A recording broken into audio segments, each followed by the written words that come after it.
పచ్చపార్టీ నేతలు అరాచకాలకు వెన్నుదన్నగా నిలిచారు పోలీసులు. కళ్ల ముందే దొంగ ఓట్లు దండుకుంటూ టీడీపీ గూండాలు పేట్రేగిపోతుంటే కలెక్టర్ గారు తమాషా చూశారు.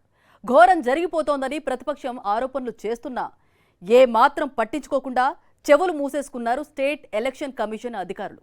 అంతా కలిసి ప్రజాస్వామ్యాన్ని సామూహికంగా హత్య చేశారు. వైఎస్ఆర్ కాంగ్రెస్ పార్టీ అధినేత వైఎస్ జగన్మోహన్ రెడ్డి సొంత నియోజకవర్గంలో దశాబ్దాలుగా టీడీపీకి అడ్రస్ లేదు. టీడీపీకే కాదు, ఆ మాటకొస్తే మరో రాజకీయ పార్టీకి ఉనికే లేదు. అది పార్టీలకు అతీతంగా వైఎస్ రాజశేఖర రెడ్డి కుటుంబానికి కంచుకోట. అటువంటి చోట ఎలాగైనా సరే ఓ గెలుపు సొంతం చేసుకోవాలనుకున్న చంద్రబాబు నాయుడికి ప్రజాస్వామ్యబద్ధంగా ఎన్నికలు జరిగితే మరో 100 ఏళ్ల తర్వాత కూడా తన కోరిక తీరదని తెలుసు. గెలవడానికి ప్రజాబలాలు, ప్రజాస్వామిక విలువలు పట్టుకుని కూర్చుంటే చంద్రబాబు నాయుడు తన రాజకీయ జీవితంలో ఒక్కసారి కూడా గెలిచి ఉండేవారు కారని ఆయన గురించి తెలిసిన రాజకీయ నేతలే చెప్తారు. ఎన్నిక ఏదైనా సరే అడ్డదారిలో అక్రమాలతో నెగ్గుకు రావడమే బాబు సిద్ధాంతం. తాజాగా పులివెందుల ఒంటిమిట్ట జడ్పీటీసీ ఎన్నికలోనూ బాబు ఆ అరాచక మంత్రాన్నే జపించారు. కాకపోతే ఈసారి సిగ్గు లజ్జ మరింతగా వదిలేశారు. తనతో పాటు తన ప్రభుత్వంలో భాగమైన తన కనుసన్నల్లో పనిచేసే పోలీసులు, ఐఏఎస్లతో పాటు ఎన్నికల సంఘం అధికారులను సైతం తన జట్టులో చేర్చేసుకుని రిగ్గింగ్ చేయించేశారు. ఎన్నికలు జరిగిన 2 జడ్పీటీసీలలోనూ అక్కడ ఓటు హక్కు లేనివారు, ఆ ప్రాంతాలతో ఎలాంటి సంబంధాలు లేనివారు తమ రౌడీ అనుచరులతో కలిసి వచ్చి క్యూ లైన్లలో నిలబడి సజావుగా రిగ్గింగ్ చేశారు. దీన్ని స్థానిక కలెక్టర్ తన్మయత్వంతో చూసి మురిసిపోయారు. ఈ 2 జడ్పీటీసీల్లోని ఓటర్లు పోలింగ్ బూత్ వైపు చూడ్డానికి కూడా భయపడే వాతావరణం సృష్టించారు టీడీపీ గూండాలు. ఆ గూండాలు తగినంతగా లేరనుకున్నారో ఏమో మరో 700 మంది పోలీసులను అరువు తెచ్చుకున్నారు.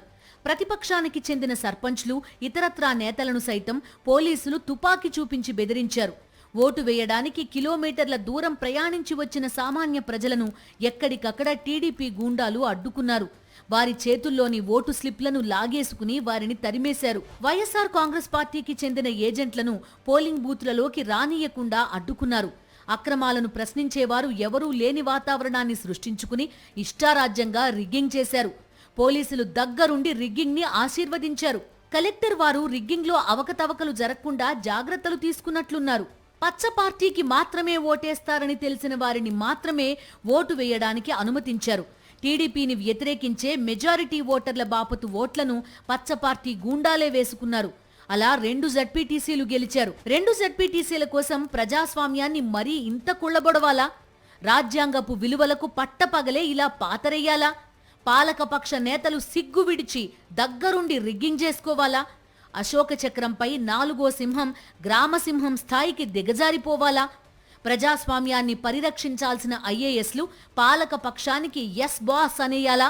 సజావుగా ఎన్నికలు నిర్వహించాల్సిన రాజ్యాంగబద్ధ హోదాలో ఉన్న ఎన్నికల సంఘం అక్రమాలు, అరాచకాలు, దౌర్జన్యాలను చూసి చూడనట్టు వదిలేసి ఇలా పాతాళానికి పడిపోవాలా? ఇంతోడిదానికి అసలు ఎన్నికలెందుకు నిర్వహించడం? ఈ 2 జడ్పీటీసీలను మేం కబ్జా చేయదలుచుకున్నాం, చేసుకుంటున్నాం అని ప్రభుత్వమే ఓ జీవో విడుదల చేసేస్తే పోలా? ఎన్నికల ఖర్చు ఆదా అయ్యేది. ఇప్పుడు ఈ భావాలే ప్రజాస్వామికవాదుల్లో మెదులుతున్నాయి. ఇప్పుడు ఈ ఆలోచనలే పులివెందుల, ఒంటిమిట్ట జడ్పీటీసీల్లోని ప్రజల మెదళ్లలో తచ్చాడుతున్నాయి.